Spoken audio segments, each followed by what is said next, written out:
Returning guest host Lisa Shorr joins us this week to share her story of using emotional intelligence to keep her MSP strong through the pandemic and discuss news from ID Agent, Sophos, and Lenovo, plus a special guest interview with Sales Gravy's head of training and consulting on Sales EQ. It's Channel Pro Weekly number 212, Ode to Salesman.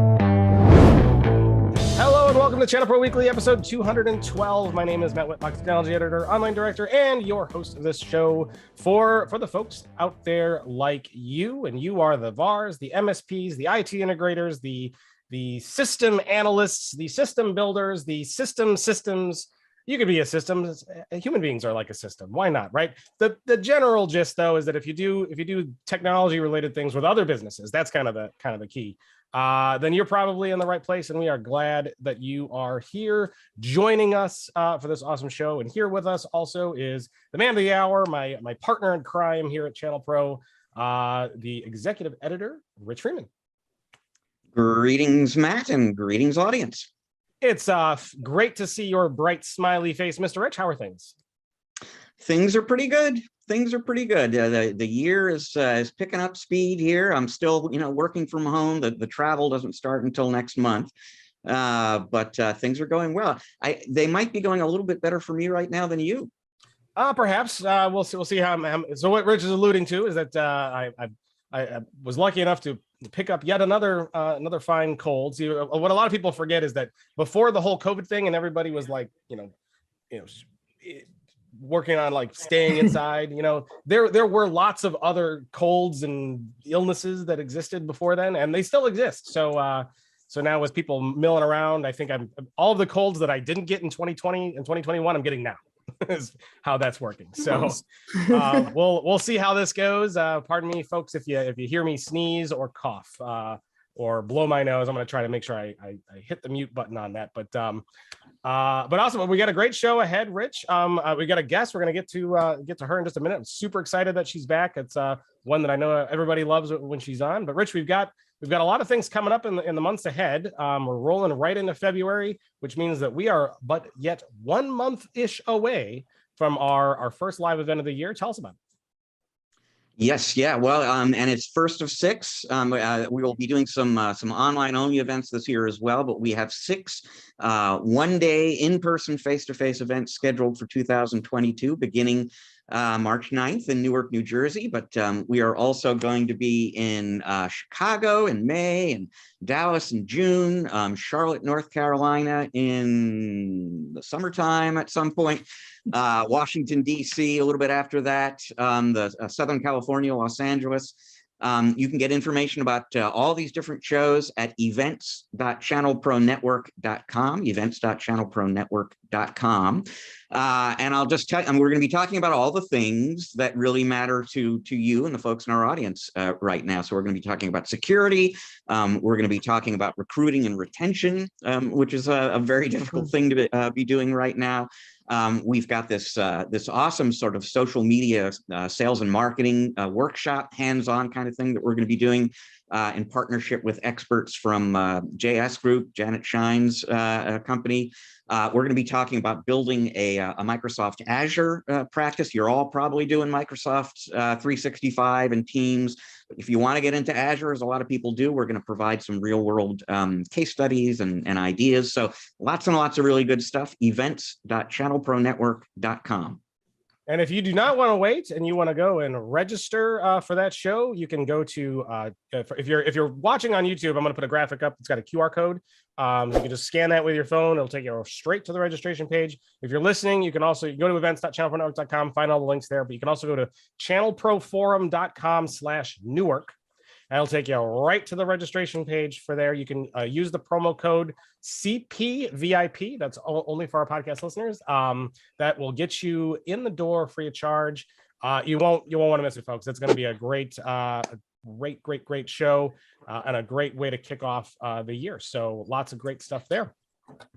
I am also very excited to say that we have a guest. If you've been watching, her face has popped up on the screen a couple times. I'm so excited that she is back. She is She is, let me get my notes up so I make sure that I get it right. She is a certified image consultant, the owner of Shorr Success, and chief brand builder, communication officer, and corporate strategist of Secure Future Tech Solutions, which is a Rhode Island based MSP. She has more than 2 decades experience in sales and marketing, conducts workshops, coaches MSPs on professional development and corporate branding. She's been involved in our shows before. She's been on the podcast before. She is just a delight to have on. Always love her on. Please welcome Lisa Shorr. Hey, everybody. I'm so excited to be back. Thanks so much, Matt and Rich, for having me. It's awesome to have you here. For those who may have missed a previous episode where you were on, please tell us a little bit more about you and what you do. So before I tell about me, I want to do a quick plug on the SMB forums. They are fantastic. So if you're looking to go and to learn from your peers, as well as have a plethora of vendors to meet one-on-one with, I really recommend you putting those SMB forums on your calendar this year. So, okay, with that said, that's my little shameless plug, but I think that they're fantastic. And I've been to several and I've been able to participate. And I think that they're invaluable knowledge to help us grow our MSPs. Thank you very much, folks. Don't take our word for it. Take my word for it. You know, I've been around. So I've been around in the MSP sphere for over 20 years. So my MSP is 30 years old this year. We're actually celebrating 30 years. It's amazing. My specialty is, well, with Shorr Success, my specialty is working with MSP owners as well as their service teams on turning your mindset from being tech focused into what I call brand building rock stars. And that means I work with people on emotional intelligence. And I know we're going to have a guest on talking about emotional intelligence in sales. So I work on emotional intelligence and how do we react, talk about value, as well as what are we impressions and perception management. So how do we look? How do we sound? So anything that has to do with the human side of personal brand building, so that when you walk into a room, people just want to do business with you, but not only want to do business with you, but refer you as well. So they become raving fans. That's what my specialty is. And Shorr Success came about because my MSP was struggling. And I had to figure out how to make a turnaround, how to change that. My MSP was going through slow profitability. I've lost clients. I was losing, there was a whole variety of things. I had team culture issues. And what I realized, it wasn't just, focusing on the tech side of things. I had to focus on the human side and think about how did I have a team? How could I make a team that was communicative? Never mind anything else. They needed to communicate. But they also needed to communicate well with our clients. They needed to make a great first impression when they showed up on site. So that's when I started turning everything around at my MSP. And I'm proud to share that we've been having double-digit growth year over year, even through the pandemic. We've grown. And I'm very proud of that growth because now I'm able to share real-world stories while I'm coaching other MSPs. So it's been a really nice win-win all around. And I will point out one of the many reasons we love Lisa is she's also a very good writer and generous about sharing her writing with us. And in fact, we'll be talking about her latest contribution a little bit later on in the show. But if you want to look at all the stuff that she has submitted to us before, go to channelpronetwork.com, look up on the menu at the top of the page, you'll see a listing for blogs. And if you look on that blog menu, you'll see Brand Bites. That's Lisa's blog that she does for us at ChannelPro, and all sorts of really, really great stuff about just what she was talking about now. All the culture issues I've had and how we've turned them around. So thanks, Rich, for that plug. Oh, very cool. Now you're in the New England area, if I remember correctly, right? Yes, I am. I'm in Rhode Island. What are the things that Lisa Shorr does to keep herself entertained when she's not coaching or working her own MSP? I love to work out. I think I live right near a beach. And so I love to go walking along the beach. I have teenage daughters that are keeping me extremely busy. One of them is applying to colleges now. So I feel like in my spare time, not only am I writing for you, Rich, but I'm also helping to write, well, not really write, my daughter's a good writer, but edit college essays. And we're traveling all around for interviews and all that. I love to cook. I made delicious stuffed peppers the other day that were absolutely delicious, and French toast this morning from my daughter's 18th birthday. But yeah, so I love cooking. I love exercising. I love reading a good book as well, and walking along the beach. Lovely walks along the beach. Even You if like it's frigid. cooking, also liking exercising is very, very helpful. Got to balance it out, man. I love to eat. So something's got to, it's not that I'm doing it for weight loss. It's just for the maintenance, man. Just trying to maintain, to keep my pants so I can zip them up still, but because I love to eat. But so Lisa, your story is fascinating because like, as you were kind of telling us a little bit about it, like you were saying you were running an MSP and you were running into problems and you needed to turn it around, and the Shorr success part, like you're not just, you didn't just make this to turn yourself around. You also now help other MSPs and others who are struggling with the same things. How important is that side of the business to you, and how much time do you put into it? so it's a growing, well, it's always been, I didn't know it. I started Shorr Success as Shorr Style, and I was a stylist dressing professionals. I was doing photo shoots, cleaning closets.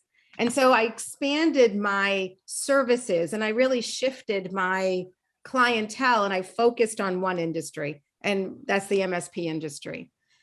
It's becoming a growing part of my business.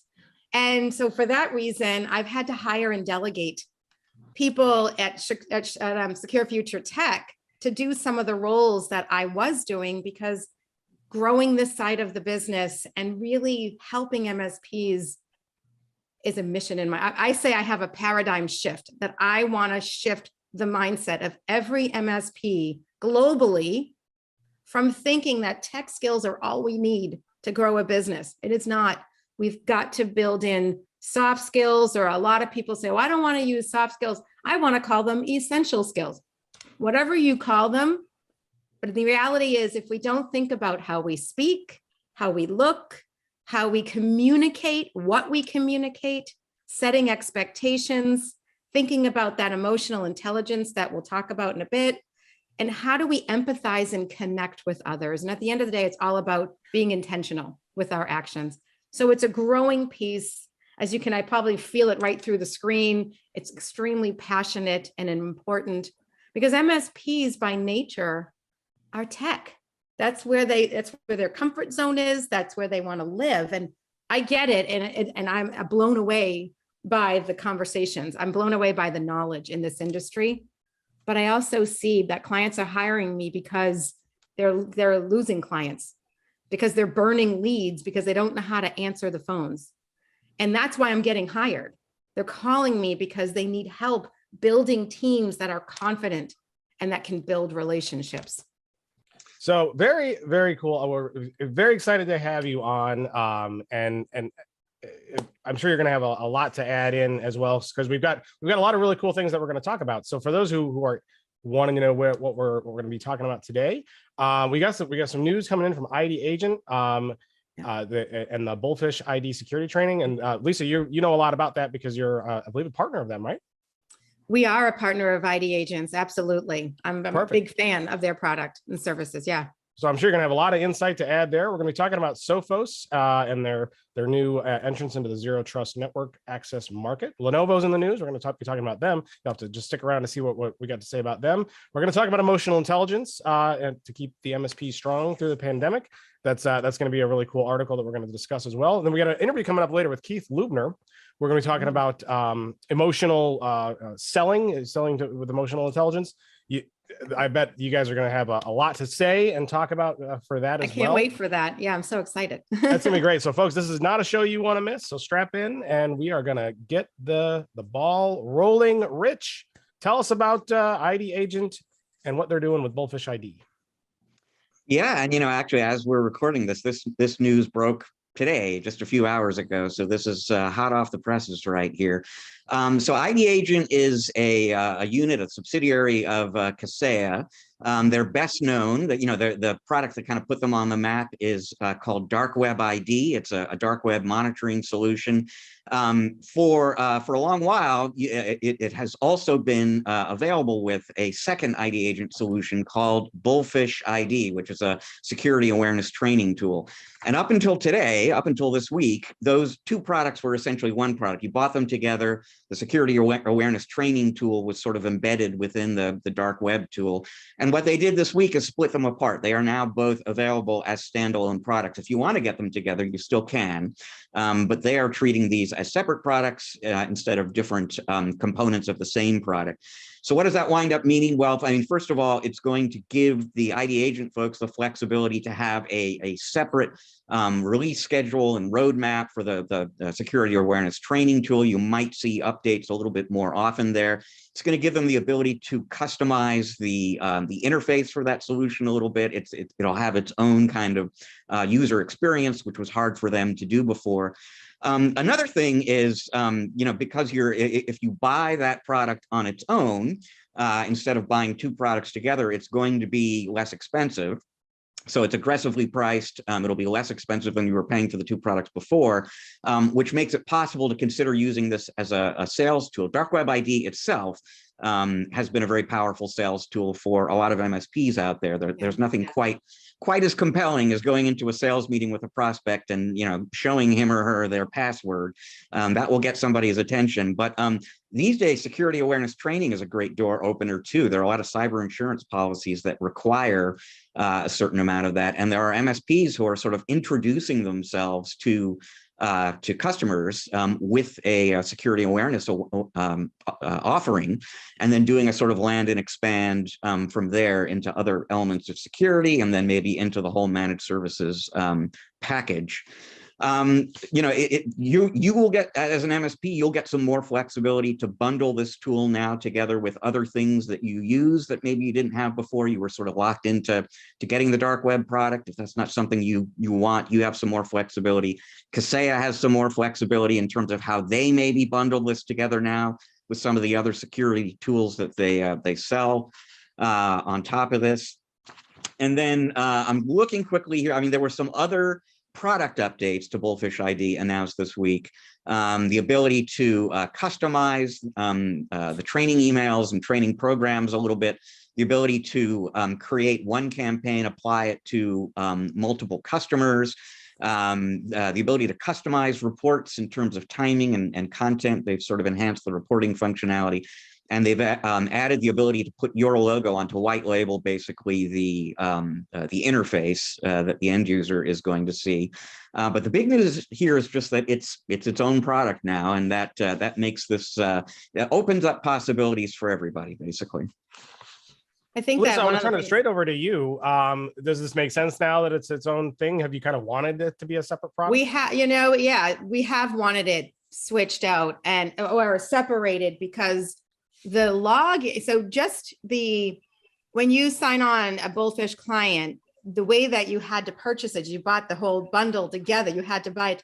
So you had to register the company through the ID agent domain, even if it's for Bullfish. And it was, as my sales engineer, I talked to my sales engineer before I came on this to get his experience of logging people in and what the experience was. And he's like, it's always kludgy because there isn't really the reports come up. And if you're just Bullfish, but you're not doing the dark web monitoring, then it's showing reports, but not showing domain, monitoring. And so it was very kludgy. It was really challenging to actually set companies up as well. So he was very excited because we as partners got an email today. You wrote the article pretty quick. We also got an email listing all of this stuff out. So we were discussing it at our staff meeting. So it was kind of perfect timing that you said we were going to talk about this today. And he's very excited that we're separating out one, login for each, and that'll make life easier. The other thing I want to mention is the automated reporting.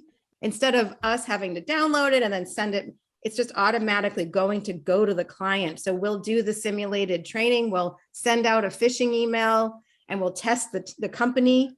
And then the client gets the reporting. So according to this, the client will now get the reporting. That's exciting too, because it's just much more efficient, less labor on our part. So I'm pretty excited about that too. Excellent. And Rich, they talked about the price and they said that now that it's kind of unbundled, it is available for less. Did they walk through the pricing? How much less is it? Does it still make sense to sell it as a bundle? What do you think? They didn't get into specific dollar and cents figures with me. I don't actually know if they, for all I know, they post that on the website, and that information is available. I mean, I know across the board at Kaseya for pretty much everything that they sell, pricing things aggressively is part of their competitive strategy. And so I assume, you know, whatever you're paying or we're paying for the two products together, it's going to be quite a bit less to buy one of those individually. It's also worth mentioning while it pops into my head here, if you have a license for both those products right now, that doesn't change. Right, Like for the duration of your contract, you've still got, and you're paying whatever you were paying. But yeah, the net new customers have the ability to buy separately, pay less, and then when renewal comes around, the legacy customers too can kind of switch things up.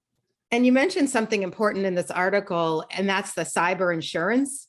So a bigger component of our MSP lately is actually working with our clients as they're doing cyber renewals.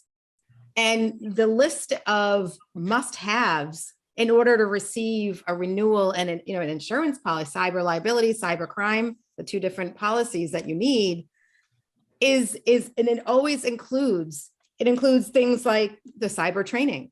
So this is a big deal for MSPs who aren't already offering cyber training to your clients.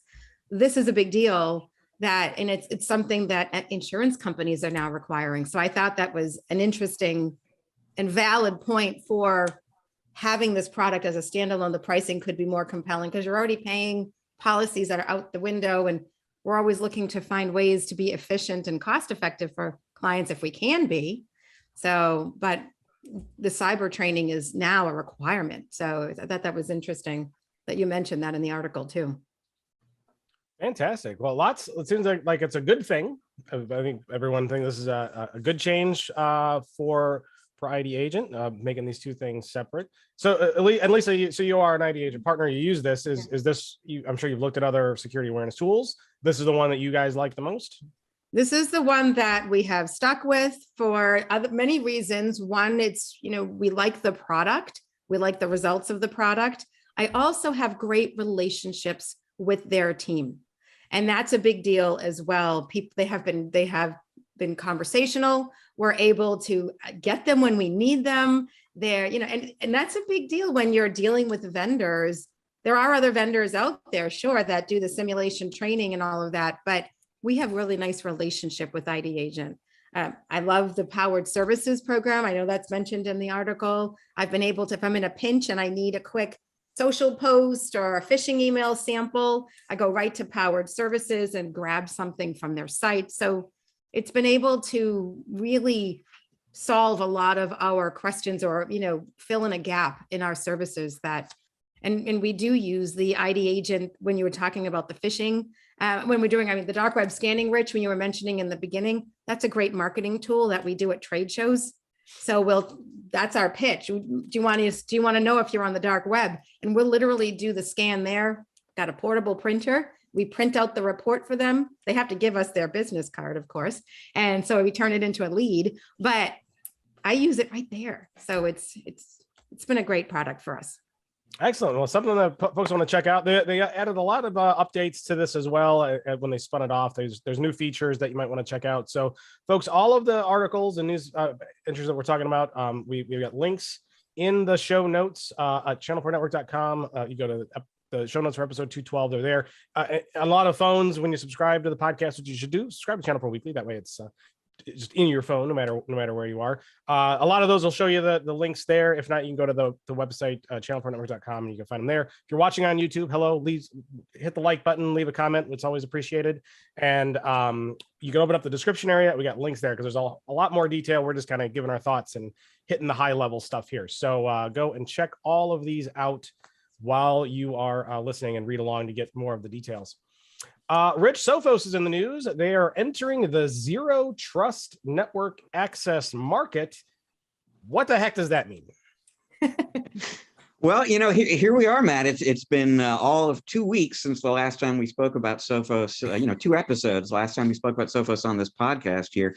Last time they were releasing the first network switches they've ever made. They're entering or have entered a new market again this week, and it's Zero Trust Network Access, or ZTNA, is the commonly used acronym. And by golly, the name of the product is Sophos ZTNA. It is the latest addition to their secure access portfolio, which includes those network switches and a whole set of other products that they offer.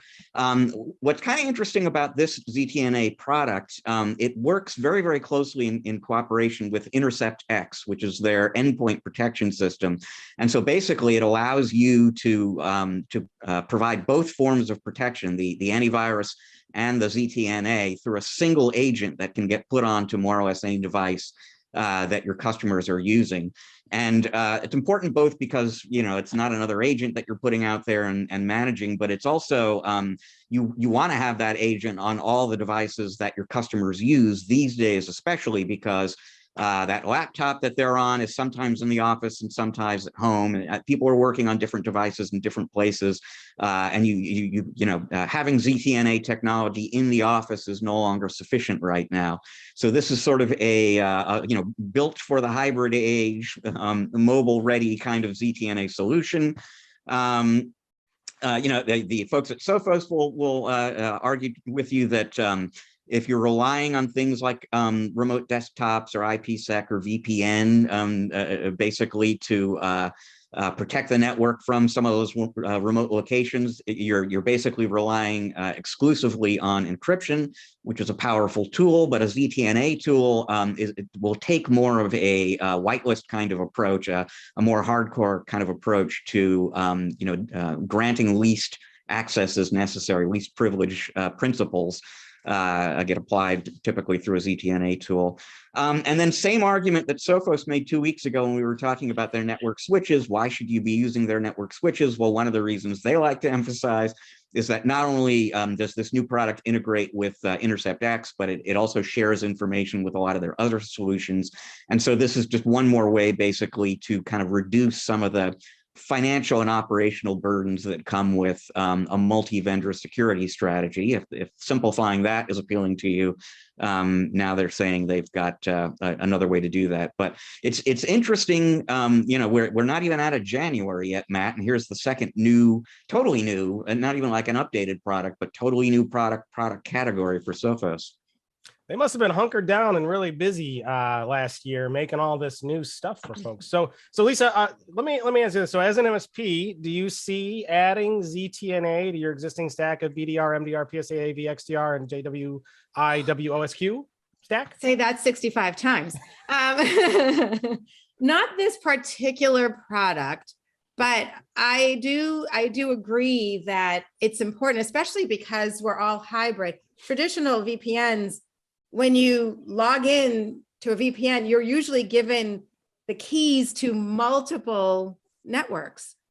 This concept, which I really like, is saying, I'm only going to give you access to the one you need, what you need. And that's the whole idea of zero trust. So this is something that's really been a huge conversation in my MSP, as well as all the conferences, including yours, that we've been going to. This has been a conversation.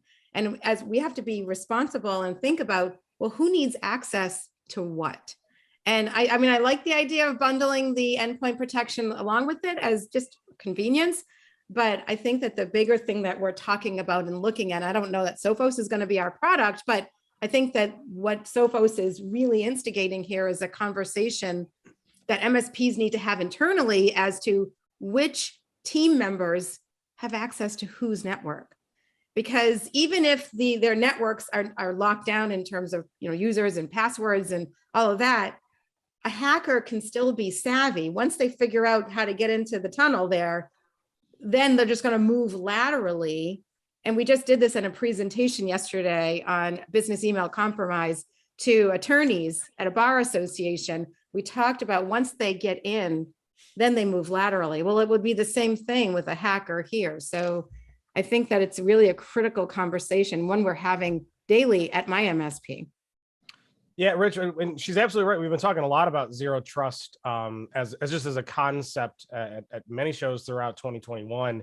Maybe Lisa, this would be a good opportunity, maybe just to help our listeners if they're not familiar with the whole concept of zero trust. Kind of tell us what that is. Zero trust essentially means, and plug me in if I'm missing a piece of it, but when I think of zero trust, it means that we literally lock down everything and we only give access to the systems that we are only going to need. So for example, my office manager needs access to QuickBooks and she needs access to Autotask. There aren't any other programs that she really needs access to. So why would she need access to my service manager's continuum portal? Why, or her network? So we're making a huge effort internally at my MSP to lock down permissions. So for example, I actually, made a list of some of the things that we're working on, anticipating thing that we were going to talk about this.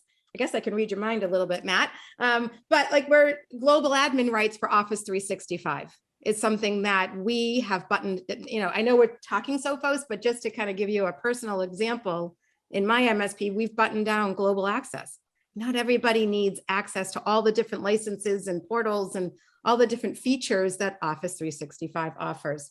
Our VPN Mobile Connect is also, I don't know exactly how they do it back end, but I know that that's something that they're giving very limited permissions to different people who need that access, and SentinelOne as well. So those are different areas that we've been working on in terms of who really, so we have to all take a step back and think, who really needs access? Because once if a hacker gains access, like our bench is a separate separate segment of our network. So we think about all the different aspects and the question is who needs access? And if they don't need access to it, it's not an insult to say, I'm taking it away from you. It's just saying, I don't want a hacker to get into, trying to limit the amount of opportunity that a hacker has into our networks. So where's the security stance of saying, I don't trust anybody. I love you all, but I don't trust you. I'm only going to give you limited access to what you really need. Yeah, and it's not saying you don't give access to people who need access to something, but it is a concept. I love the way you explained it, by the way. It was great. It's even to do it right, you got to go down to the individual file levels. Like, you don't need access to this file, you don't have access to this file. Right. And you're right. It's not an insult to tell somebody that. It's just to say, it's an acknowledgement that human beings are the attack vectors these days. Exactly. You want to limit your exposure. Exactly. So if I am breached, what things do I have access to, and why would we want to put anything on the network or any system in place that I don't have any reason of touching? Why would I want to make that liable if I'm the one exposed? So 100%. It's a great concept, and so tell me this, because we're starting to see a lot of tools that help with this, because it's a very time intensive and tedious process because it's a lot of micromanagement. How are the tool sets like this helping make this something that is feasible to do? So ask me the question again, the tool set. So what are you referring to? So we're seeing tools like this that kind of help make like the ZTNA stuff, help make this concept more feasible to implement at scale, right? So are you finding it easy, tools like this making it easier, or is it still a lot of work to it's a lot of work. Identify stuff? It's granular because really when you do this right, it gets granular. I like the idea that Sophos is combining a couple of products. So it's one portal, one agent, so it's more efficient. But to do this right and to really do the process right, I would have to sit down with my service manager and say, okay, what's the process? What have you experienced? But just hearing what she said during our staff meetings hasn't been an easy process, but it's one that's necessary because we have to take that stance. We have to do all we can to do, like I said, limit our exposure. So tools like this will make it more efficient, and having one portal versus, right now I've got SonicWall, and then I also have SentinelOne. So that's two different portals I have to go into and manage. And, and then I told you the other things that we're doing as well, Office 365. So now I'm managing multiple portals and working on locking out what isn't necessary for different people. So it's going to be a labor intensive process, but we'll be thankful in the end. Very cool. And Rich, we were seeing a lot more products kind of focused on helping implement zero trust. And this is just one of the newest ones. But what are some of the other products, just so people can come to the site and see what they need to be searching? What are some of the other products that kind of help with this? Well, I mean, some of the other vendors who are in the CTNA space would include AppGate, Palo Alto, VMware, ThreatLocker. I think Fortinet has a product. So, I mean, a lot of the bigger security companies have zero trust access products of one kind or another out there. Cool. And where you can learn a lot about them and more is channelpronetwork.com. So if you go there each and every day, you can check out the news and articles, because that's where you're going to be learning about all this stuff. Very, very important to do. And there's lots more in this article too. Rich, was there anything else on here you wanted to touch on the Sophos product?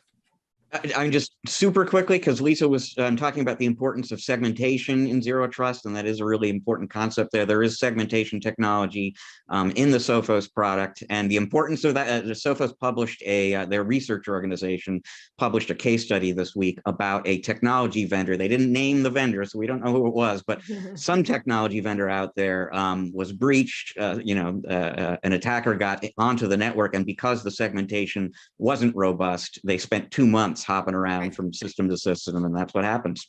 That's that lateral move. Absolutely. Yep. Scary stuff. Lots of not nice, nefarious people in the world trying to exploit stuff. So don't give them access to things.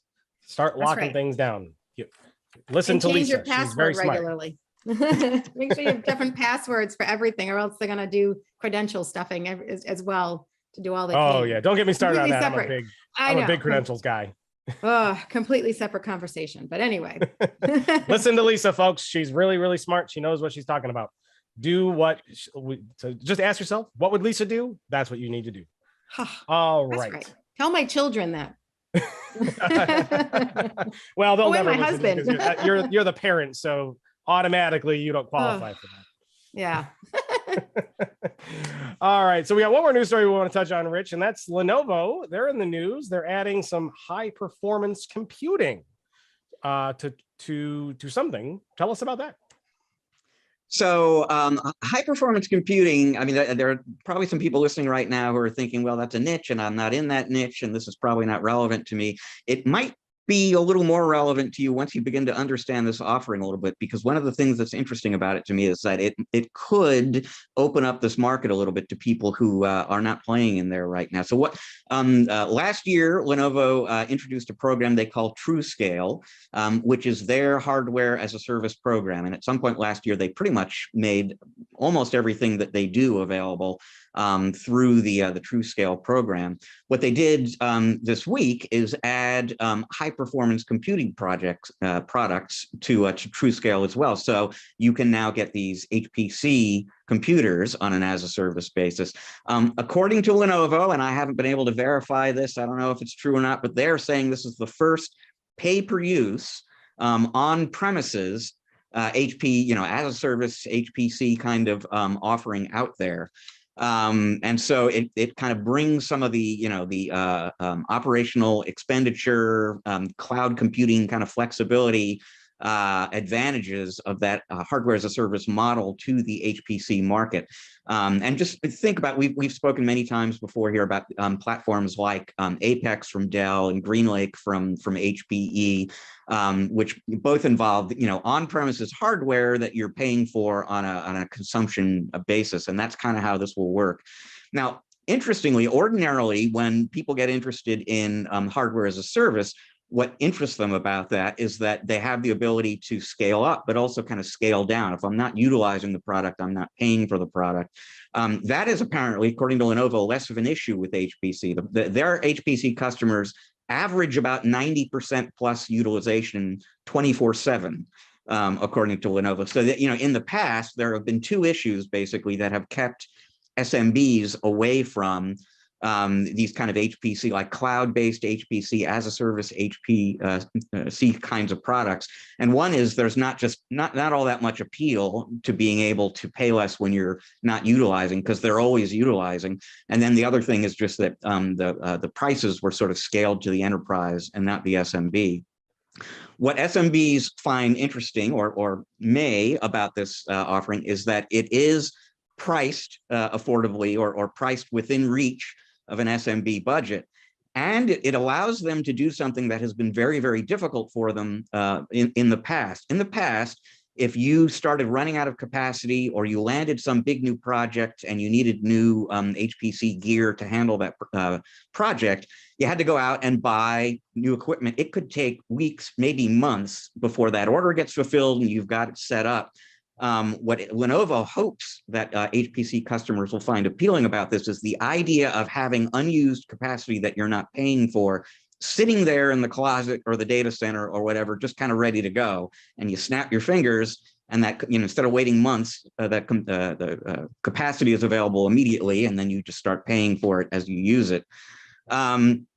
And then the other thing, of course, this is on premises, so you can do some of what I just described with a public cloud-based HPC offering, but then you're going to have latency issues, and then there's the whole sort of egress charge issue. It's very easy to get the data into that platform. It can be expensive to get it back out.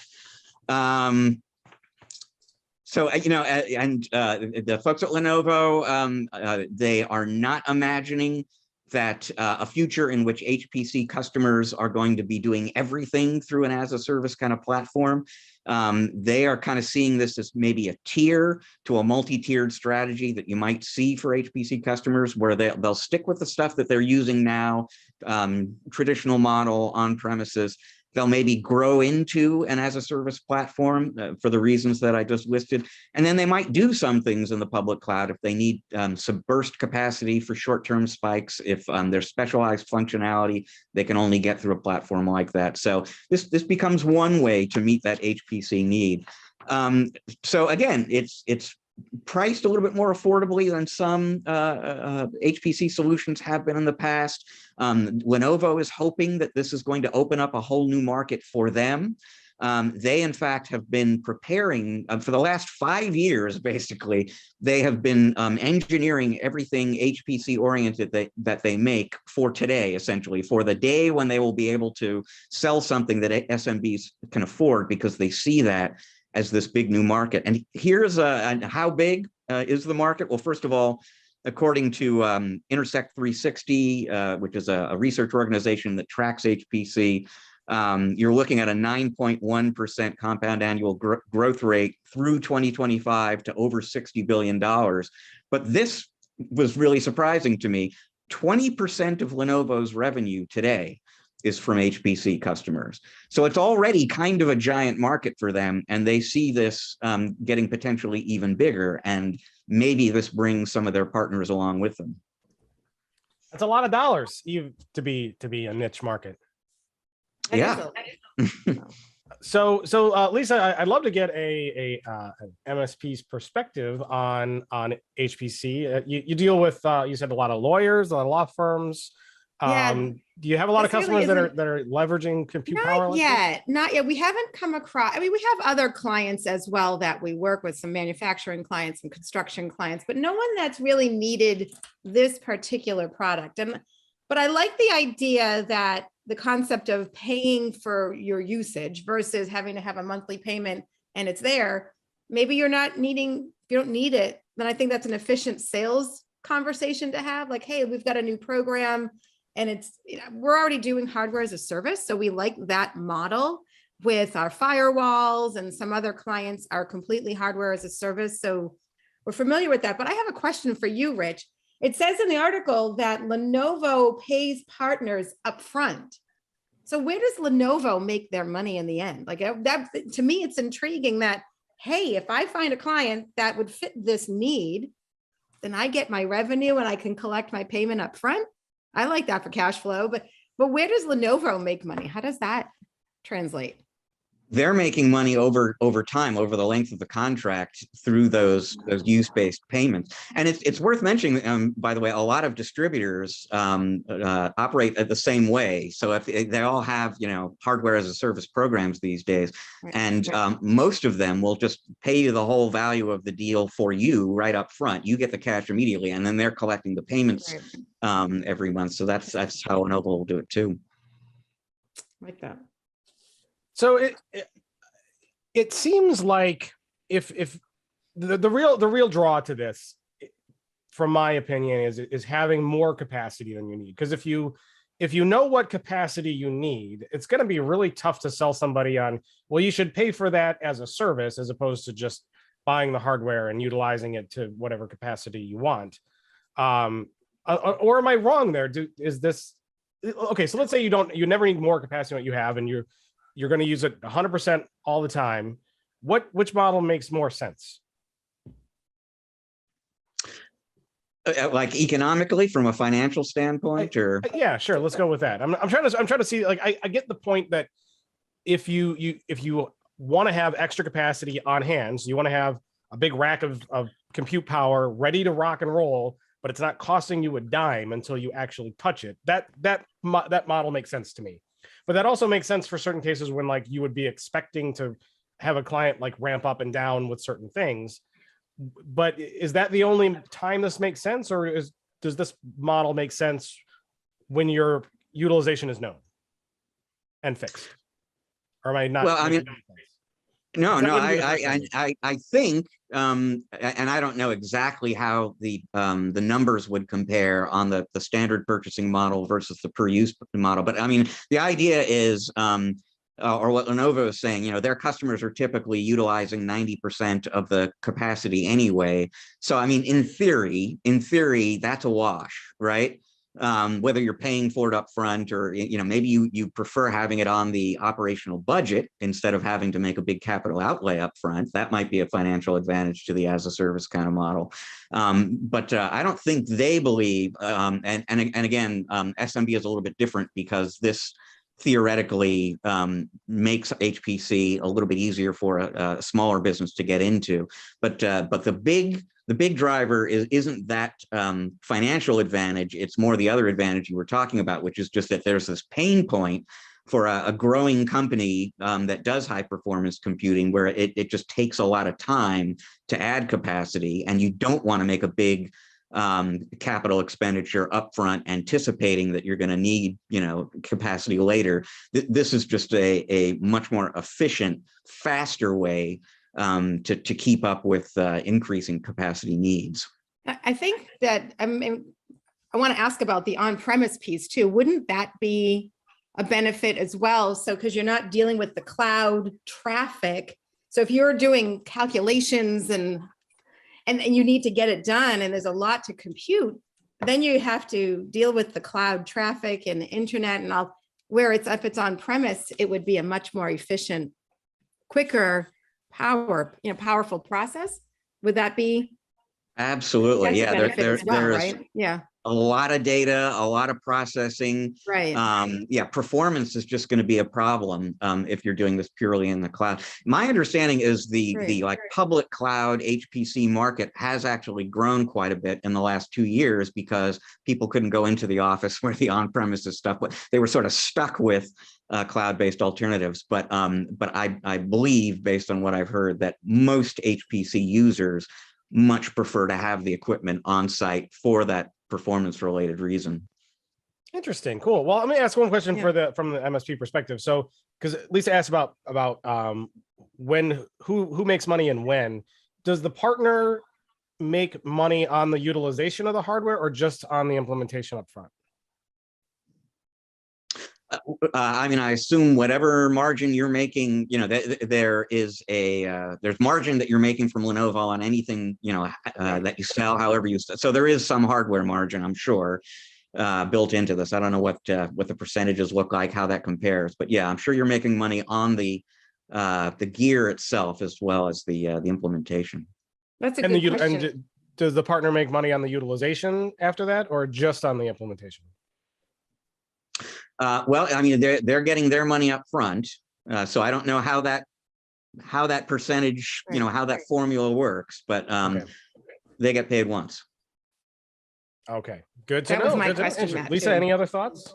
No, that was my question. Like where do you, any kind of residuals on this? Do you make it up front and then, so yeah, I'll make a markup on it. And, hardware markup isn't that fancy. So, but then is that it? Is it, a one and done for the MSP? So, but I guess stay tuned and we'll learn more to come on that one.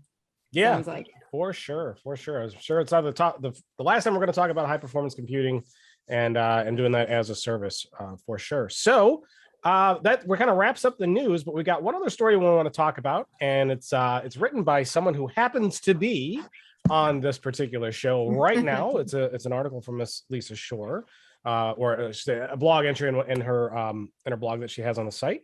And it's called "The 5 Ways I Use Emotional Intelligence to Keep My MSP Strong Through the Pandemic." Rich, you want to set up the conversation, or we want to just let Lisa roll with it? I mean, I'll set it up a little bit because the origin of this, Lisa contacted me, I think it was in December, to say that she was working on this and was curious to know if we'd be interested in publishing it. And I said we absolutely would be, because this is such an important topic right now in particular. So, I mean, the last 2 years, understatement of the show, have been difficult for everybody for a number of different reasons. But I think they've been especially difficult for leaders and managers because on top of all the other stresses that everybody is kind of dealing with, you've also got to lead people through everything that's going on and create a sense of calm and project confidence. And so it's very difficult, and it's not an easy thing to do. And I know a lot of people have been kind of figuring it out as they go along. And Lisa came to me with an article about how she is using emotional intelligence at her business. And with that, Lisa, tell folks a little bit about what you say in the article. Thank you for allowing, for this opportunity to talk about this article. I think MSPs have been heroic during the pandemic, and we should commend ourselves a million times over for being the arm of the pandemic that kept the economy going. The medical community was amazing, of course. The IT community set everybody up at home, created the hybrid workforces, kept people employed that wanted to work and stay at work, and also kept our clients kept running. But as a business owner that I am, it was exhausting. It was a rewarding experience, to say the least, but I just thought I would be a little bit vulnerable here in our industry. We're a very strong and tough industry. And I thought I would be a little vulnerable and say, hey, this is what I was experiencing. Can you relate? Are you connecting with me on this level? And I was hoping to hit some of the heartstrings and to tell people you did a great job. I'm proud of you for what you did. I bet you've done some of the things I did, but let me kind of give you the definition of what you're doing. And that's why emotional intelligence is such an incredibly important tool in a leader's toolbox. Service team as well, but when we're talking about the leadership in a pandemic, we have to think about every action that we take has an impact on our team. Everything that I said, every facial expression that I gave was being read, was being perceived based on my employees' values, based on the way they were raised, based on what their perceptions are. And I have 22 people on staff. So that's a lot of different perceptions that we're watching. And all they really got to see during the pandemic, once we went home, was this little screen that you guys see me in now. That's even harder. So I had to be present. I had to smile a lot. I had to be patient and flexible when employees came to us and said, hey, I need to work from home, or I can't go on site. My kids are at home, whatever it was. I needed to meet people where they were. And that means I had to respond to them thinking about my voice and being empathetic in my voice. I couldn't be frustrated, really? You can't figure out childcare? Like that would never have, flown. So I had to be empathetic and I had to say, okay, I get it. I have children too. They're home as well. Do what you have to do. Luckily, in IT, we're able to, use the cloud in most of our programs that we work on. So we were able to have that hybrid environment, and we had a few people in the office, but most of us were separate because we didn't want, and initially the infection to spread, and then all 22 of us would be out. That would be devastating. So what we're going through now, so this article came up because when I wrote it, I was literally sitting at my kitchen table, like saying, oh my gosh, because this is when Omicron really spread. And I had all of these employees out. People were quarantining. I was like, oh my gosh, I cannot wait to get through this, but I'm tired. I am, and I bet you other MSPs are too. So I wanted to share strategies of what I've done day to day and still do and will continue to do post-pandemic. So it's been quite a process, that's for sure. And there are 5 specific measures that you talk about in the article, and obviously we will link to the article from the show notes. I strongly encourage everybody to go check the article out. But you said a moment ago that you were kind of making yourself vulnerable a little bit by confessing that you're tired and this is difficult, and trusting that there would be other people out there in the ChannelPro audience experiencing exactly the same thing. And the second item on your list, actually, your emotional intelligence practice was all about showing vulnerability. So, I mean, speak to that a little bit. It's important that our employees know that while we know we have a responsibility to run the business and keep it going, but we're also human. And I wanted my employees, so we discussed, my husband and I, Eric and I got COVID in October. After their SMB forum, I went home, had COVID. And so I was really, I had empathy. So for everyone who got sick, I had a new level of empathy for people. I knew what it felt like to have the flu, but now I really know what it feels like to have COVID. And I had to talk about it. I had to share about it. We had vulnerable conversations with different family members that were ill, and I had to meet people where they were in terms of their children and how were they doing and what were we experiencing. So I wanted to humanize myself as a leader, not just put myself on a pedestal, but say, hey, I'm one of you too, and I get it. I'm here with you. I get it. We're suffering. Let's talk about how we can work on this together. Let's figure out what we can do to get through this. And so one of the things that, we did, we instituted a daily meeting. So we over communicated, I feel like, but it's not really over communicating. Some people might think that, but I felt like we needed to stay connected every day. And so not every staff meeting is as a tech talk. You know me well enough by now that I think it's really important to talk about our favorite restaurants, our pets. I know almost everyone's pets now. And we talked about the children, or we talked about our favorite movies, different game activities that we're doing together, whatever we could do to build bonds and get through this, to lighten the conversation. But then again, we had the conversation when we needed to. And we talked about COVID. We talked about testing. We talked about mask wearing. And we had all of those conversations because we needed to have that connection with our team.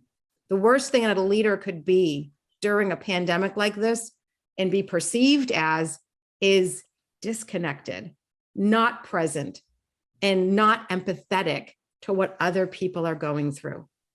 That's really how we keep our relationships. It's to show our team, we get it. We're here for you. Let's talk about it. And one of the things you brought up in the article that I also thought was a really good one to touch on, because we've talked a lot about being connected for your team and having this for those on staff. It's absolutely important, but it also is about your clients too. And you specifically pointed out in here that your clients were a priority. And Mm. I found that a lot of businesses have used the pandemic as just this universal excuse to be able to provide bad service. Right. But the ones who are really successful aren't taking that approach. Talk to that, if you will. When the pandemic began, Eric and I made a concerted effort and a decision.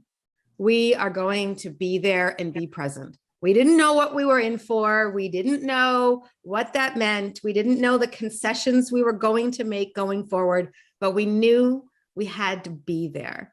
And with our clients specifically, we donated webcams for clients that didn't have cameras. A lot of our clients relied just on in-office. They were in the office. What did they need webcams for? We didn't really have that normalcy of virtual and Zoom and Teams, and we had Teams, but now it's part of our daily experience. So we donated cameras. We created webinars on how to use Teams and cybersecurity. We were present. We did a lot of what we call quarterly business review meetings. Some people call them technical business review meetings. Whatever you call them, it was meeting with our clients, not just to sell them, but in the beginning, especially to check in. How are you doing? How are you dealing with this? How can we help you? And clients came to us and said, I'm really struggling. Can we have a credit? Can I, whatever it was. And so we found ourselves saying, of course, we'll give you a credit. We'll give you a couple of months off to get caught up. Whatever they needed, but we met them where they were. And now everyone's back to normal. We're in a great place now and we're back to normal, but it was really a process of saying, okay, not only was I empathetic with my employees and had to meet them where they were, our clients needed to know that we were strong, we were viable, we were present, we haven't gone anywhere. We haven't shied away from any of this process either. And we did that through, thank God for technology. Thank goodness we were able to utilize Teams. And thank goodness we were using Zoom and all the different programs that we had available to us so we could connect. It was so important. And it got us through the pandemic.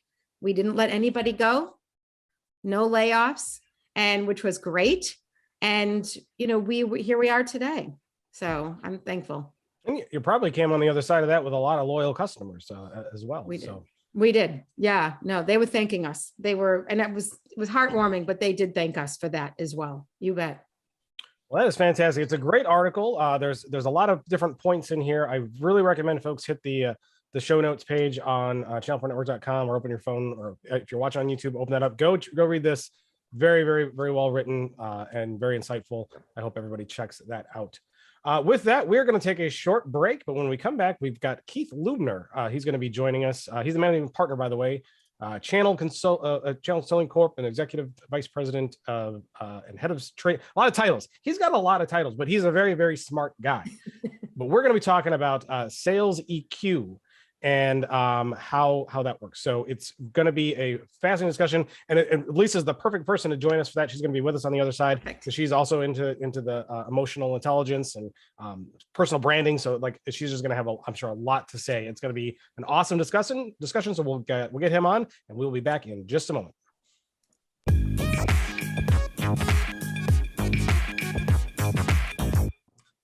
And we are back with part 2 of Channel Pro Weekly. What are the keys to sales success? Knowing your product, technology, commanding the process, and a great pitch. Or at least it used to be. Buyers expect more today, and that's why our guest says sellers must leverage a new psychology of selling to better deliver a better buying experience. Now, here to talk about that is Keith Lubner, Executive Vice President and the Head of Training and Consulting for Sales Gravy, and Managing Partner of the Channel Consulting Corp, also known as C3. Welcome, Keith. Thank you so much for having me. Good to be here.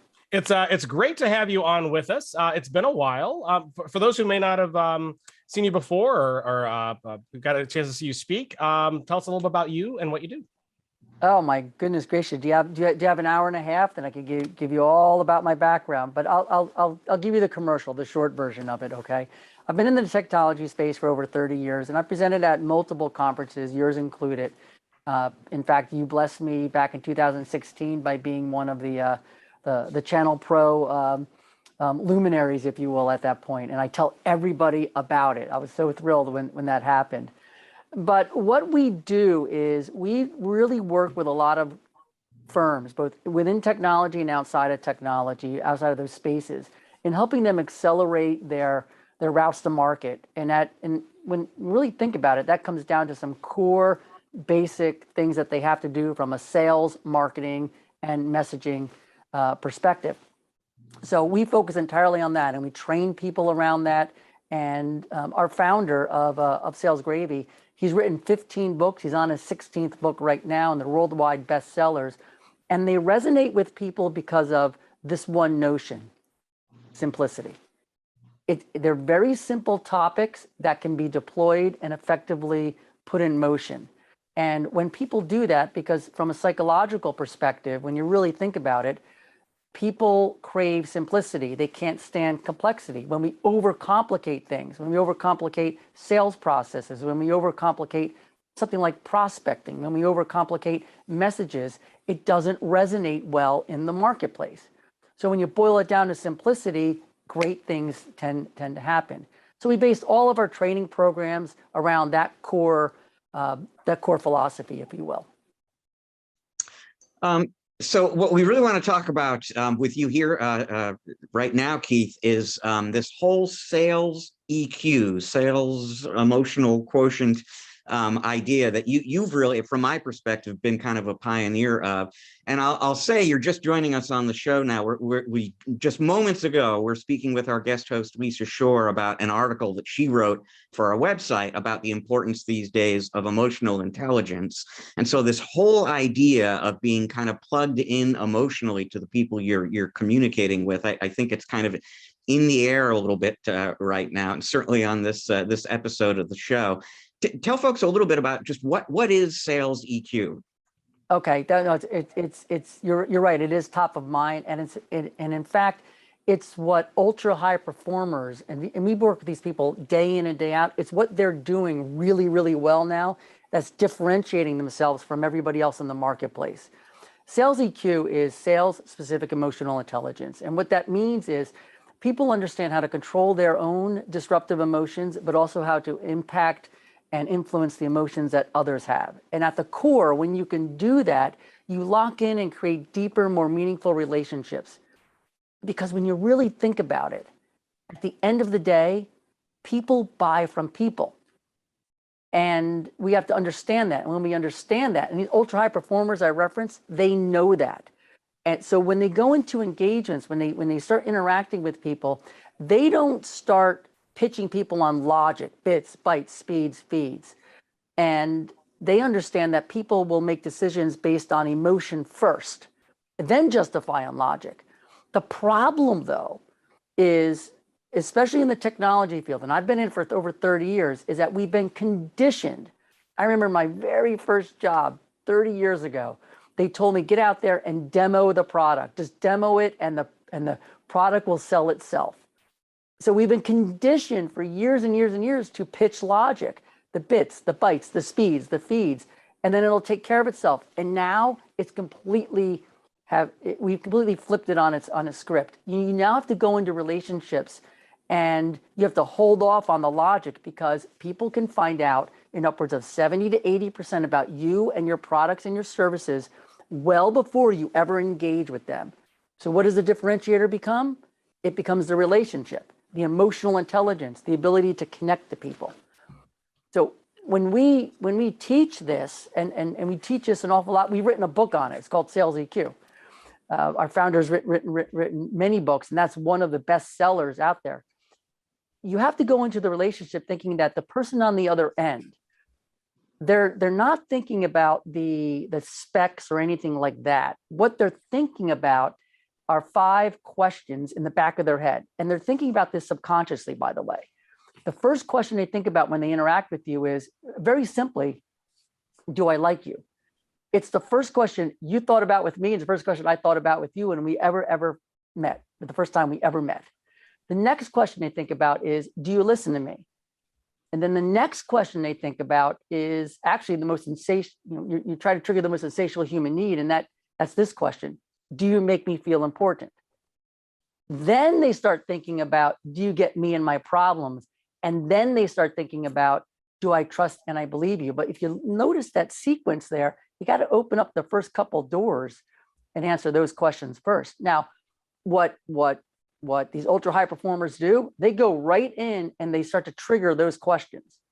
What they don't do is they don't go in and pitch. They don't go in and start selling on logic, because people aren't operating that way.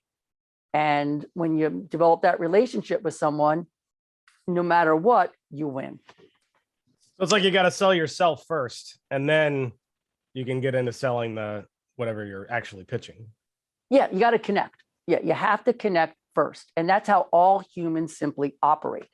If you think about it, think about, your best clients, or they're typically relationship based. I ask this question a lot of the classes that I teach. I say, think back on, or think currently on the best clients that you have.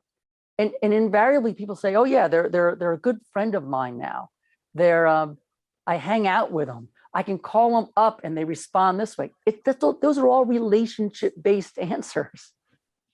So before we go on to the second part of that, I want to touch on the very first question of that, which was, what are these people thinking? And they say, the first one is, do I like you? That's a really hard one to do anything about, right? Because that is subconscious. There's a lot of factors of reasons why they may not like you. Do you have any thoughts or strategies? And Lisa, I would love to have you chime in on this, because you're kind of like a personal brand manager. So you've got lots of experience. How do you make people like you? Keith, I'll let you take it first, and then I'm happy to. Absolutely. No, I could talk for hours on this topic right here. This is Me great. too. So if you think about it, what people don't want you to do is they don't want you to pitch. They don't want you to, throw the logic at you, because they probably already know that. Now, when sales individuals, especially in the technology space, because like I said, we've been conditioned for that. When we start to go after people that way, we start ending up sounding like Charlie Brown's teacher. Put that vision in your head. Exactly. We start sounding like that, which means our message isn't getting across, because we never truly understand or can hear what Charlie Brown's teacher is actually saying. So you think about, do I like you? How you trigger that is you have to ask really, good open-ended questions. Because when you ask an open-ended question, it forces the other person on the other end to say more than one word in their response to you. Now, here's what happens when that occurs. When they start talking, what you're doing is you're triggering their self-disclosure loop. That dopamine in everybody's brain starts to kick in the gear. And when that kicks in the gear, they start to open up, they start to talk more, and now all you're doing is you're listening. And when you're listening, they're feeling good because they're talking more, and the dopamine in their brain is kicking in the gear. And you're able to do this by asking an open-ended question.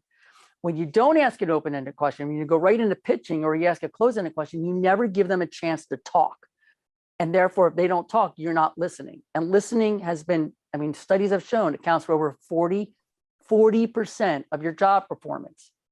So just by you being able to do that, you start triggering the first question, you start triggering the second question, and you start triggering the third question in particular.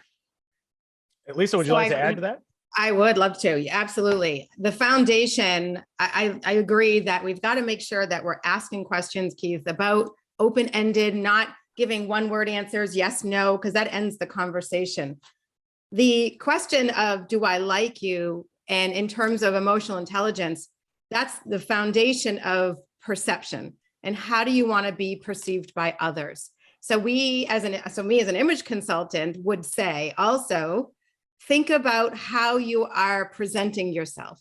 Think about how you are connecting with others. What do you know about that other person? How much research? They'll know about you ahead of time because they can find your products and services online, but it also behooves us as we're building relationships to learn about the person we're meeting with. So before we got on this podcast, Keith, I searched you. I wanted to know who you were. I wanted to know what, I knew what you were basically talking about, but I wanted to learn a little bit more about you so that I would be able to have a meaningful conversation. And when we're building, and in sales, and when we're building relationships in sales, it's so important to do what you can to research the person ahead of time and start conversations that are friendly, that are, so I saw online that you like golfing. So do I. Where do you golf? Where's your favorite course? Oh, and then the relaxation starts. It goes along that and beyond that too. It behooves us to dress the part, to think about what type of personality the person has. So we want to try to connect and be as astute as we can. And when you're thinking emotional intelligence, it's managing our emotions as well as our reaction and our response. What kind of a response do I want on the other side? And that could be, I want to negotiate, so I want to sound serious. It could be, I want to just develop a relationship. And so let me change my voice and be friendly and jovial and lighthearted. So showering helps too a lot, especially showering does help. You're absolutely right. In fact, Keith, do they make like a fragrance? Like, does Calvin Klein have like Salesman by Calvin Klein that would help? If they did, I'd be sitting on an island right now, and we'd all be okay. I'd be doing a podcast from there. You bring up something really interesting. I wrote an article recently about that. It was an article about connecting through common identities, which is what you're talking about. You do a little bit of research ahead of time, and you connect on a common identity, and it starts to build that relationship right out of the gate because you're able to reference something there. The article actually references a study that they did in England. Up near Manchester. And now in England, up near Manchester, you have Manchester United, which is one of the worldwide brands of soccer, if you will, one of the most known brands in soccer, I should say. And they did this study out there, which was really fascinating. And they had a person laying on the ground, faking like they were injured or something like that. And people kept walking by, and they were just, they were counting them off and developing, a percentage of. They just kept walking by, and every now and then somebody would try to reach down and help the person. Then what they did is they put a Manchester United jersey on the person and put them on the ground. And all of a sudden, the percentage of people that helped went up dramatically, all because the people that were walking by identified with the person on a common identity of Manchester United. They were fans of the football club. So common identities work really well when trying to make connections is the point. And Lisa, you just brought it up there. It's so true. A little bit of research can go a long way into making that common identity and that connection that you're looking for. Absolutely.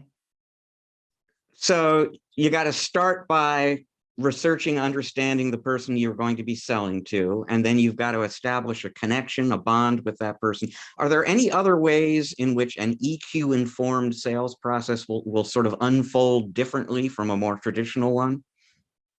Well, you think about it. There, if you draw in your mind an X, and on one side of the X is logic. And that's what salespeople typically do, especially in the world we're in. And on the other side of the X is emotion. There's only one point of intersection there. It's in the middle. It's where they cross. Now, if you think about what we're talking about, and you think about from a sales perspective, sales is nothing but probabilities. When you really think about it at the end of the day, sales is, when we think probabilities, if you have more in your pipeline, you have higher probabilities. You have probabilities around where you choose your time, where to spend your time, because you have more in the pipeline. If you're spending your time wisely, you're putting more into the pipeline as well. Now, when you think about the probability of closing opportunities, if you start to look at interfacing with people from an emotional intelligence perspective, as opposed to a traditional perspective, you just simply increase the intersection points of that X that I was referring to. All these little points of intersection now happen because you're on the same plane or the same wavelength as the other person. So now from a sales perspective, you've increased your probabilities, and that's what every single salesperson wants to do out there. They want to have higher closing rates. They want to have longer term customers. And it all relates to increasing probabilities along the way. Now, there are other places that you increase probabilities.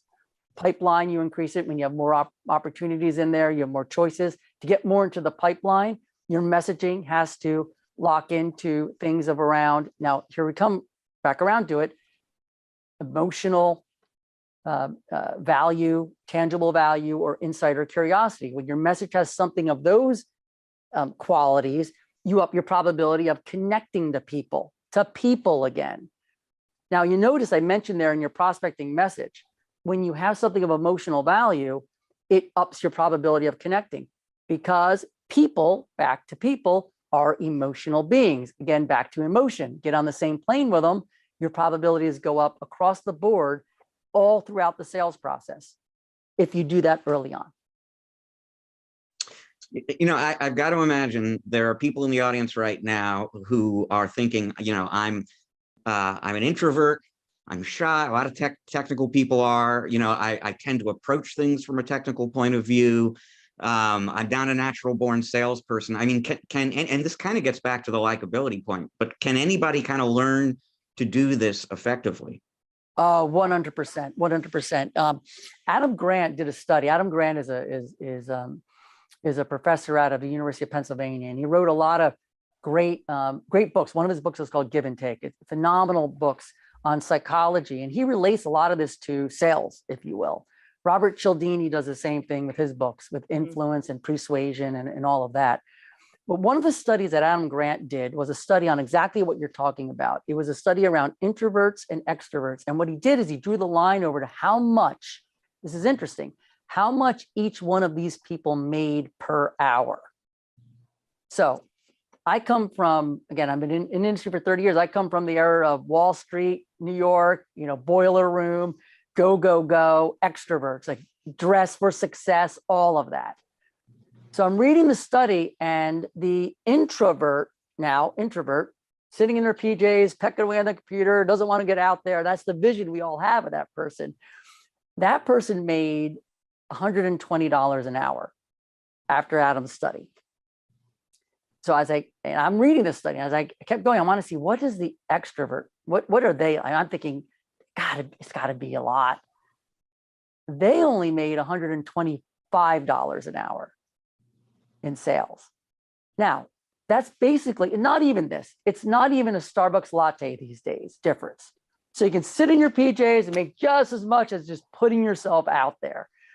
The study kept going on and on and on. And what Adam and his group uncovered was that there was a third category. And the third category is called an ambivert, ambivert, an ambivert. That person is flexible, adaptable. They're chameleon-like. They identify the personalities of the people on the other end, and they adapt accordingly to those personalities. They don't try to push their personality, where the introvert pushes their personality in an introvert way, and the extrovert the same thing as far as in an extrovert way. The ambivert flexes every single time. That person made $208 an hour.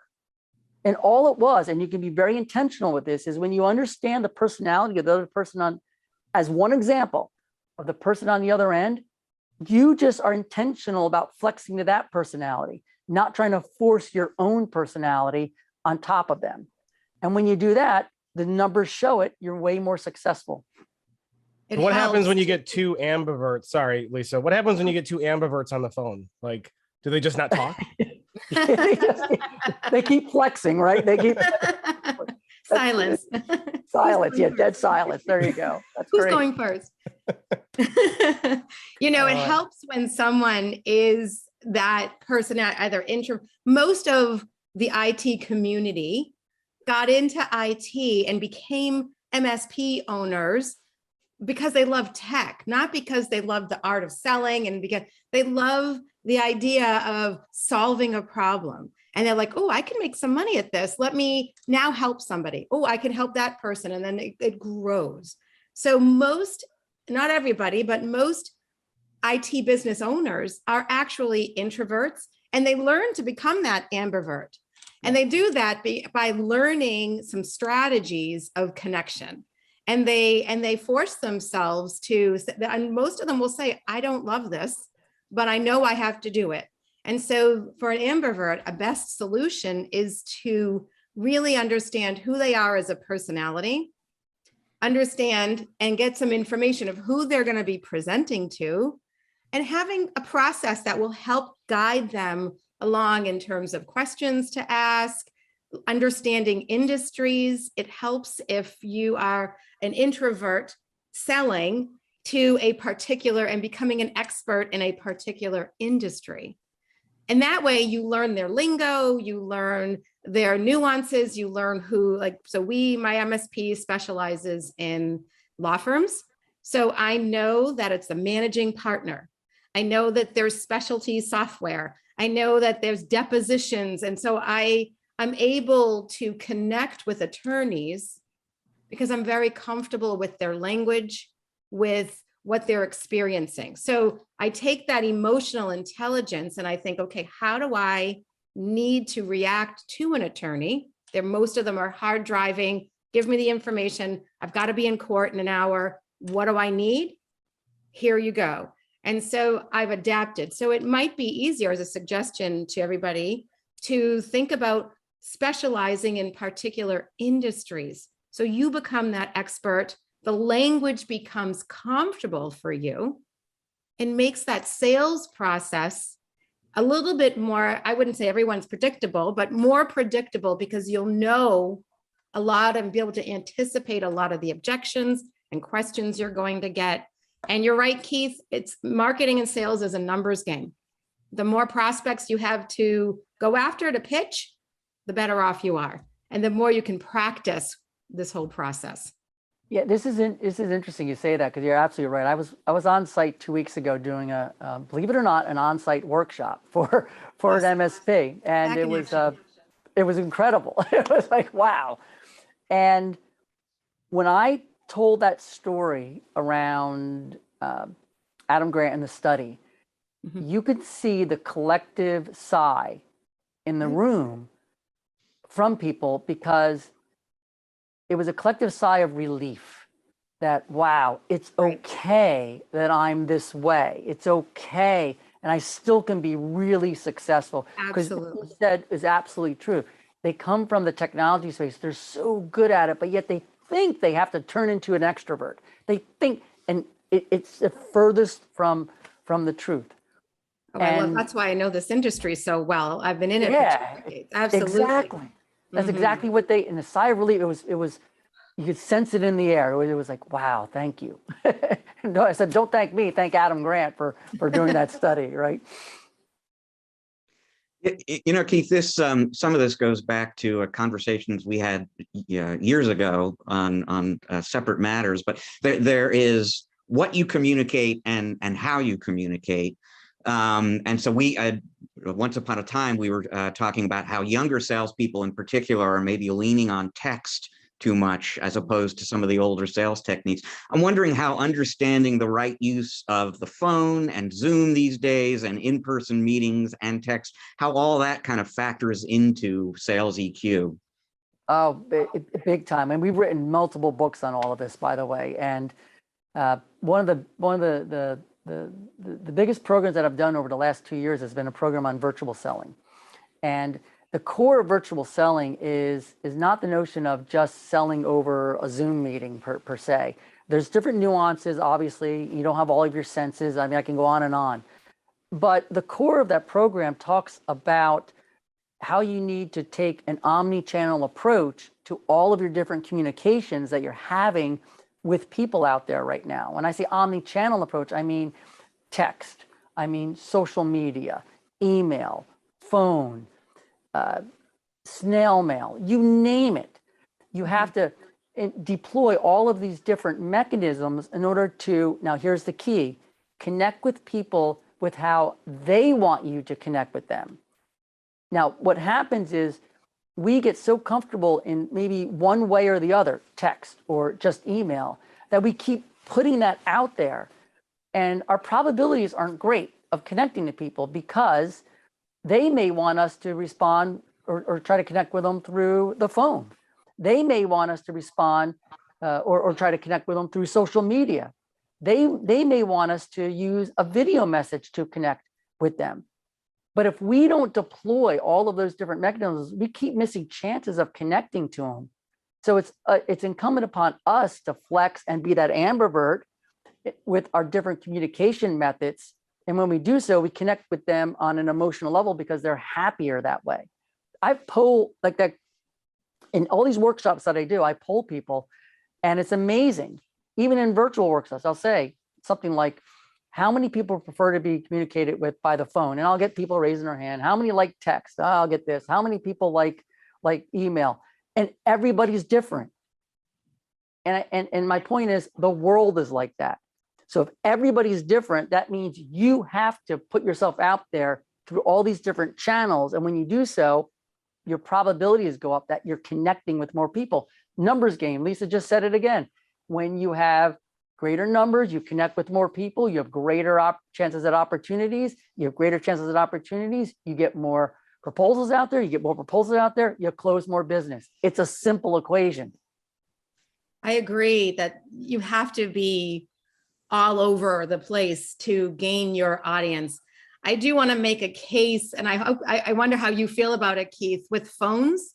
And I feel like I have a specific phone skills training, and I'm actually delivering one next week to an MSP because they keep burning leads, because they don't have a process. They don't sound interested. And I feel like that's a first impression of your business. And so while we are focused on social media and getting out there and connecting, I so agree with that, Keith.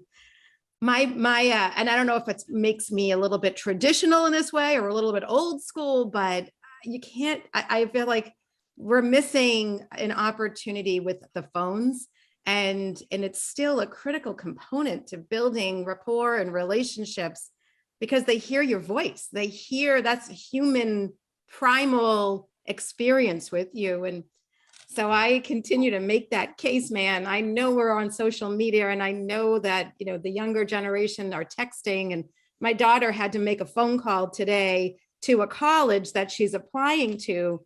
It wasn't an easy process. I had to walk her through the whole thing. So, and then she's going to be the future workforce. So, and it's very interesting. Yeah. You are preaching to the choir, sister. Let me just put it that way, okay? We wrote a whole book on this. It's called Fanatical Prospecting, worldwide bestseller, multiple languages. We believe this firmly. Omni-channel approach, but at the center of it, the phone. It's at everybody's hip. Everybody has it. Right. And when you do that, and generationally, we have to start teaching some of our newer generations, these are the techniques to use a phone. And when you use the phone, you have to be simple, it has to be direct, and you have to be right, you have to be right to the point. And when you do that, you build confidence in using the phone. So what we talk about is an easy 5-step framework that helps people build that confidence, and it's really simple. I'll give you an example. The first step in this framework is you get somebody's attention. Now, people overcomplicate this step. And think about getting on the phone. They think, oh, how do I get somebody's attention? Let me think through all of this. What techniques and tactics? No. It's simple. How you get somebody's attention is their name. Mm-hmm. And here's how it works. Right. I was on the beach not too long ago when it was warm, and I'm sitting there, and my kids aren't around. My kids are older. They're not even at the beach. And I'm sitting there, and all of a sudden I hear, "Hey, Dad." And I, as well as 20 other people, turned their head. Now, my kids weren't even there, but we all turned our head. Why? Because the name Dad got my attention. So when you teach people this really basic, elementary, simple thing, then you get them into the flow of, here's how you make the phone call. It gives them the confidence to go out there and do that even more. And confidence is a transferable emotion. People can pick up on, you walk into a room and you can pick up on somebody that's confident in the room from a mile away. You just know they're confident. You can do that with the phone call too. They know you're confident. And people want to be around people that are confident people. We do not want to be around people that are desperate. So I couldn't agree with you more. The phone is your ability to get that and transfer that emotion across in a confident way, but you have to teach people a simple framework to actually do the phone call. So we do that all the time. We teach them that framework, and we have a part of that framework around messaging. And we have some psychology examples behind how the messaging can connect with people. And then all they do is they go and they do it. And when they do it, they're amazed. And they're like, this is magic. I mean, it's not magic. This is how you make a phone call. A skill that obviously lots of people don't have anymore, right? Phone etiquette is not really taught. Like when I was younger, it was taught by parents. Like your parents would teach you, if somebody calls, here's how you answer the phone, even though just the basics, you know. But now that's something that's really taught, as you've discovered, Lisa. So my phone skills training came to be because 10 years ago, I'll never forget this day or the date. And it was 10 years ago, we lost a client. My MSP lost a client. And there were a couple of things that our service team did. But the reason that they decided to finally leave, and the buyer said, because every time I call, you make me feel as if you have no idea who I am. And I said, oh my God. My team has the best tech skills, right? You talked about that, Keith. My team had the best tech skills. My team has the best features and benefits around, certifications, you name it. And we've got press releases and but wait a minute. I wasn't focusing on that relationship and really honing in on the importance of the front line, which are your phones. That's a first impression. So ever since then, and then I started to, I created this training for my internal team. And then I realized, well, let me take this to the road. And so now I train other MSPs, but I was like, oh my God, after we had that experience. So you're absolutely, Matt, back in the day, that was our mode of communication, were the phones. But since evolution has happened in texting and social media and Snapchatting and your one-word answers, and so to teach it back is such a critical component to relationship building and that emotional connection that we're talking about today. Yeah, and you hit the nail on the head by using the word component. It is a component of our world today. The reality of our world today is that all these things exist. So we can't ignore these other things, but yet we have to incorporate them all together. So the phone does matter, text does matter. In certain situations and in combination, it all matters. Right. Well, and what's old is new again. So Keith, are you starting to see carrier pigeons as a more common form of communication these days? I got a whole army of them sitting back. No, but you bring up something really interesting. I tell people, if you look at omni-channel communication, I mentioned it earlier, snail mail is an important component of that. When you write a handwritten note to somebody, think about that emotional connection that you get. And here's what happens. It goes back to when we were younger. The first piece of mail that we would open up was that birthday card from grandma, handwritten on the outside. So when you handwrite a note and send it off, it's the first piece of mail somebody opens up because they know that some love went into that. They know some meaning went into that. That emotional connection then gets cemented. And here's the thing, and I'm certain this is the case with Lisa's business. I'm certain it is. In that when you have that emotional connection, people will pay the rates and the margins that you are offering because of the value you offer. They'll pay more sometimes for that relationship. They will every single time because they want that peace of mind. They know that peace of mind is happening because of the people and the connections, not so much the technology. And especially in the MSP world and in the technology world, everything is blurred. That, Charlie Brown's teacher syndrome, everything is blurred. And you can go out to anybody and everybody and kind of get the same technology. What's the differentiator there? The relationship. Absolutely. It's a fascinating conversation, Keith. And unfortunately, we're out of time, but we could talk about this forever. And I'm sure you've piqued everyone's interest to learn a lot more about this and to work on kind of crafting and honing their sales processes to be more successful. So you mentioned a lot of books. Where can people find these books, and where else can people go to learn more about you, this process, and get in touch with you and all that stuff?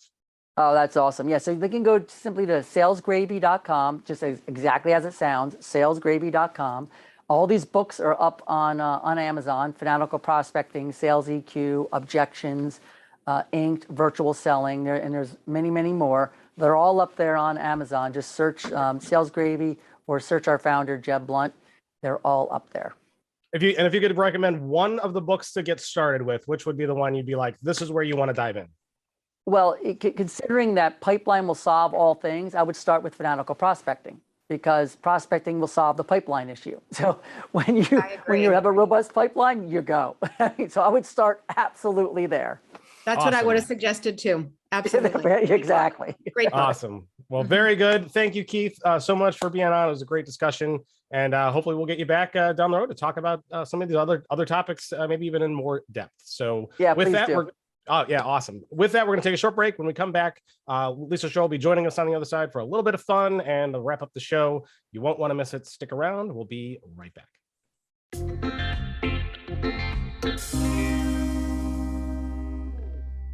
And we are back now with part 3 of ChannelPro Weekly. What an amazing interview with Keith Lubner and Lisa Shorr. I mean, I just should have just let them take it and go with it. And she should have just interviewed him the whole time. It was fantastic. Richie, you got any takeaways from that?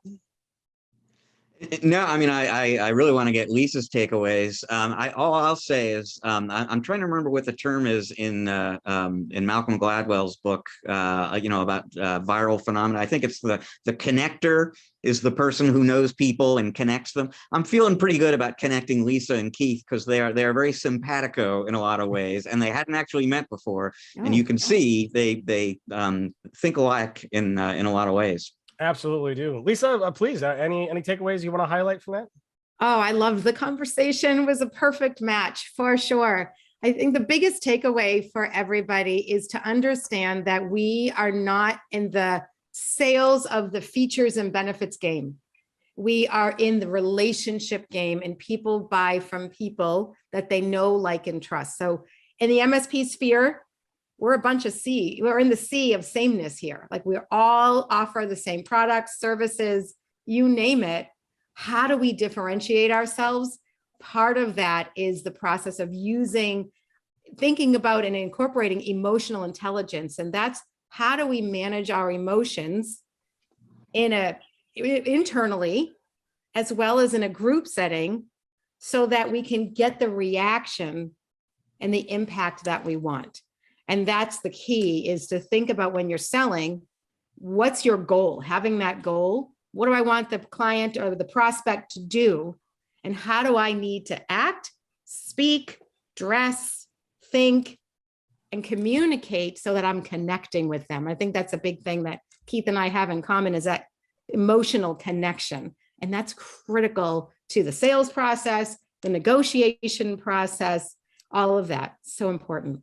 Absolutely. Absolutely. Very, very true. And I have one takeaway that I'd like to highlight. It was kind of a note to myself, is that Lisa has a lot of lawyer friends. Never take her to court. I got connections. She's got connections there.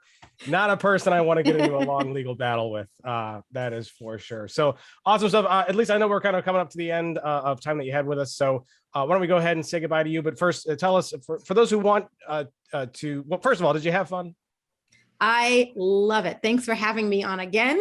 And I'm going to put a plug out there to invite me again. So I'm already saying it. So now the whole world knows it. So I'm glad you came on. I'm glad you had a good time. You're always welcome back anytime, of course. For those who want to maybe learn more about Shorr Success, learn more about your MSP, get in touch with you, connect with you on a logical or emotional level, where can they find you? You can find me all over the social channels. You can find me on LinkedIn. You can find me on Facebook. You can shorrsuccess.com is my website. Right on my website is a calendar link, so you can schedule some time to meet with me, to talk to me if you want to talk further about emotional intelligence and turning your whole team into brand building rock stars, and how do we polish them. I'm happy to talk. One other website I want to quickly shout out is I also have an online class for MSPs to build their brand if they want to do some training on demand with Lisa Shorr.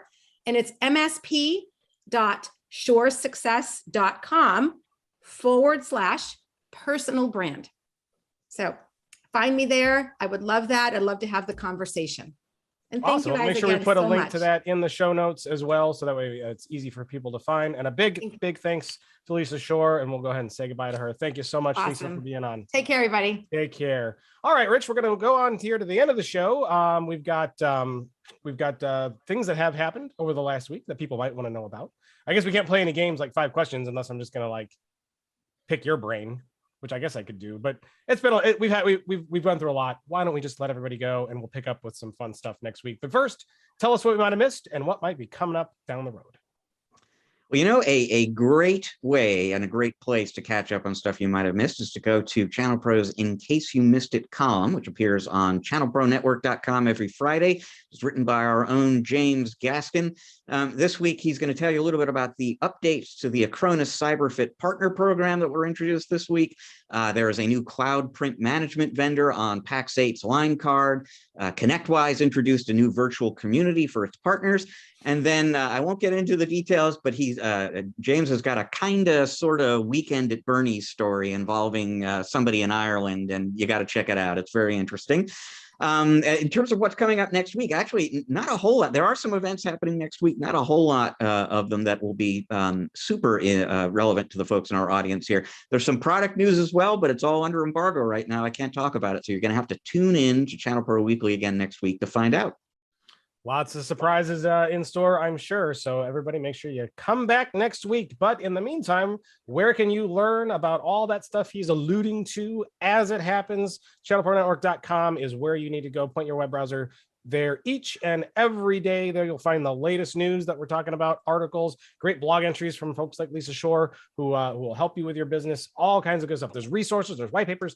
There is all kinds of things to make your business better and to keep you on top of what's going on in the industry. ChannelProNetwork.com. That's where you need to be. And of course, subscribe to Channel Pro Weekly anywhere podcasts are found, the Apples, the Googles, the Spotifys, the Stitchers. We're pretty much everywhere.